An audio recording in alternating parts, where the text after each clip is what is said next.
Club Patrimoine. Gilles, bonjour. Bonjour Bogdan. Gilles, j'aimerais revenir sur votre chronique de février, Love Song for a Vampire ou le retour de Vlad l'Empaleur. Alors évidemment, à première vue, on semble loin de l'univers de la gestion, sauf à revenir sur l'affaire GameStop qui a défrayé la chronique en janvier. Oui, tout à fait. GameStop était le titre d'une société de leader de distribution des jeux vidéo dans les centres commerciaux. Et c'était un titre extrêmement vendu à découvert du fait de la problématique de Covid et autres. Simplement, des particuliers sur un forum internet se sont rassemblés pour décider d'acheter ce titre qui était sous-évalué et donc de forcer les vendeurs à découvert à se racheter. Résultat des courses, le titre est passé de $3 à $385, donc fois 100 en l'espace de quelques semaines, et a quasiment mis à faillite un des hedge funds vedettes de Wall Street, qui est Melvin Capital, qui a eu besoin de $3,5 milliards d'infusion de capital en catastrophe pour pas finir en faillite.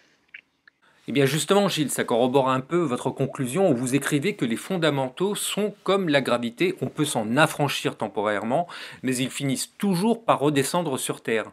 Ça veut dire quoi, ça ? Dans cette affaire-là, il y a deux aspects. Il y a le premier aspect qui est effectivement le point positif des partenaires d'investissement particuliers, qui est effectivement d'avoir détecté que GameStop ne valait pas 3-4 $, mais plutôt 10-15 $. Ça fait déjà multiplié par 2 ou 3. Et ça, je dirais, c'est une analyse fondamentale positive.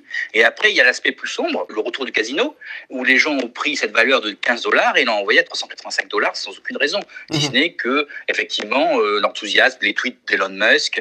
Donc effectivement, un titre qui passe de 5 $ à 385 $, ça fait rêver. Mais aujourd'hui, il y a aussi un océan de pleurs et de larmes parce qu'effectivement, il est parti de 385, il revient à 50 $ à bientôt 10 $. Et il y a énormément de pertes qui ont été générées par les gens qui ont acheté au plus haut.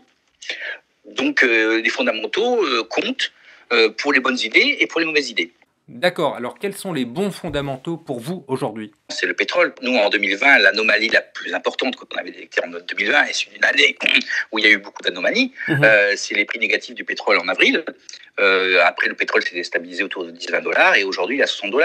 Donc, le prix du pétrole a triplé en l'espace de 9 mois, sans que personne n'y prête beaucoup attention, c'est toujours un signe favorable, et permet d'effectuer des performances sur un marché où ça correspond à une réalité économique. En fait, Gilles, si je vous comprends bien, pendant que tout le monde avait les yeux rivés sur GameStop, vous étiez sur le pétrole. Tout à fait. Et effectivement, ça n'a pas empêché d'afficher des performances tout à fait satisfaisantes, puisque nos fonds les plus dynamiques sont en hausse de 8% pour croissance et 5% pour équilibre, sans avoir touché ni de près ni de loin au Bitcoin ou à GameStop.